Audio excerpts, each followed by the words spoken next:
शादी करने जा रहे हैं या अपना पहला हनीमून मनाने जा रहे हैं या आप अपनी पहली रात मनाने जा रहे हैं, तो आपको ये चीज़ें ज़रूर करनी चाहिए। आपको अपने मैरिज से पहले ये चीज़ें आपको ज़रूर फॉलो करनी चाहिए, उनके बिना ये सारी चीज़ें अधूरी रह जाएंगी। अस्सलाम वालेकुम जी, मैं हूँ सबा खान, आप सभी की होस्ट। आप सभी को अपने पेज सबा खान ब्यूटी टिप्स हूँ। आज मैं बताने वाली हूँ एक ऐसा टॉपिक जो हर मर्द और हर एक औरत या हर लड़के और हर एक लड़की को ज़रूर करना चाहिए। जैसे आप निकाह करते हैं, निकाह करने से पहले किन चीज़ों का ध्यान रखना है, किन चीज़ों को करना है, और जब आपका निकाह हो गया है तो आप जब पहली बार हनीमून पे जाते हैं अपने, तो क्या चीज़ें आपको ले जानी चाहिए, क्या चीज़ें करनी चाहिए और किन चीज़ों का ख्याल खास करके रखना चाहिए अपने पार्टनर के साथ रहने पर कि आपको शर्मिंदगी महसूस ना हो। तो इसके बारे में आज मैं बताने वाली हूँ। तो वीडियो बहुत ज़्यादा इन्फॉर्मेटिव होने वाली है, इसे स्किप बिल्कुल भी ना करें, इसे पूरा सुने, यानी कि बीच बीच में इसे छोड़ कर ना सुने, पूरा आखिर तक बिल्कुल अच्छे से सुने। और इस चीज़ों को अप्लाई करने से आपकी जो मैरिज लाइफ है वो बहुत ही अच्छी हो जाएगी। अगर आप इन चीज़ों का ध्यान रखते हैं तो फटाफट से मेरे पेज सबा खान ले।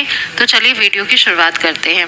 मैं बात कर रही थी कि अब जैसे जो नए कपल्स होने वाले हैं, जिनका निकाह होने वाला है, उसके बाद आप हनीमून के लिए प्लान करते हैं या फिर फर्स्ट नाइट के लिए जाते हैं, तो आपको किन किन बातों का ध्यान रखना चाहिए, क्या क्या चीज़ें होनी चाहिए जिससे आपको अपने पार्टनर के सामने शर्मिंदगी ना महसूस हो। तो उसमें से पहला ये चीज़ है कि अगर आप अपने हनीमून पे जा रहे हैं या फर्स्ट नाइट के लिए जा रहे हैं, तो आपको सबसे पहले अपने हाइजीन को मेंटेन करना है, यानी कि आपको ग्रूमिंग का बहुत अच्छे से ध्यान रखना है।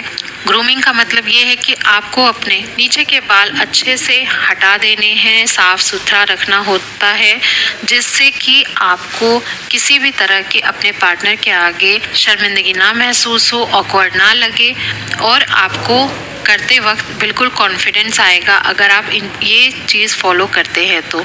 दूसरा है, आपको अपने साथ हमेशा आपके वॉश, यानी कि जो नीचे के हिस्से का वॉश होता है वो रखना ही रखना है, जिसका स्मेल अच्छा हो, जिसको वॉश करने के लिए तरह तरह की चीज़ें आ चुकी हैं मार्केट में, तो आप उसमें से कोई एक ले सकते हैं अच्छा चूज़ करके, जिसको आप डेली यूज़ करें। दिन में 2 बार वॉश वाले आइटम्स जो होते हैं उससे अपने एरिया को वॉश करें, जिससे कि वहाँ पे स्मेल अच्छा आएगा। तीसरा, आपको अगर आप हनीमून पे जा रहे हैं तो आपको अपने साथ परफ्यूम कैरी करना बिल्कुल भी नहीं भूलना है। आपको परफ्यूम ज़रूर कैरी करना है, क्योंकि अगर आपका आसपास का माहौल खुशनुमा कैसे होगा, अगर दिमाग पे अच्छी खुशबू, यानी कि आपको अच्छी स्मेल आएगी, खुशबुएं आएंगी, तो आपके पार्टनर का मूड बहुत ही अच्छा हो जाएगा और आप जिस तरह से भी आप उन्हें ट्रीट करते हैं वो आपके साथ वैसे ही अट्रैक्ट होंगी,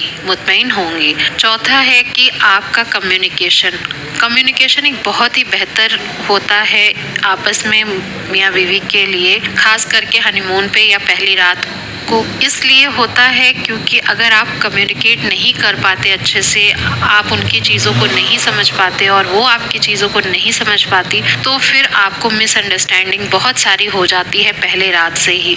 तो इसलिए हमेशा कम्युनिकेशन का ध्यान रखें कि सामने वाला क्या बोलना चाह रहा है, आप क्या समझ रहे हो, जो आप समझ रहे हो उसको डिस्कस करें आप अपने पार्टनर के साथ, जिससे आपका पार्टनर सही सोच रखे आपके लिए और आप भी अपने पार्टनर के लिए सही सोच रखें।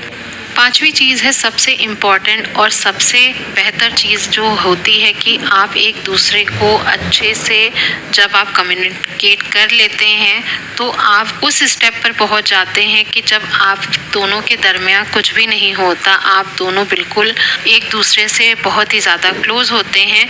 उस वक्त में आपको ध्यान रखना है कि आपका जो बॉडी है, आपके पार्टनर का बॉडी है, दोनों ही कुछ भी नहीं जान रहे होते इस बारे में, तो आपको अपने पार्टनर को बिल्कुल कंफर्टेबल फील कराना है, बिल्कुल भी जल्दबाजी नहीं करनी है। करते वक्त किसी भी तरह की जल्दबाजी आप दोनों के रिश्ते में प्रॉब्लम क्रिएट कर सकती है। तो करते वक्त खास करके ध्यान रखें और धीरे धीरे करने की कोशिश करें। तो उम्मीद करती हूँ मेरी ये वीडियो आप सभी को बहुत ज़्यादा पसंद आई होगी, खास करके उनको जिनकी अभी निकाह होने वाली है या फिर अभी अभी निकाह हुआ ही है।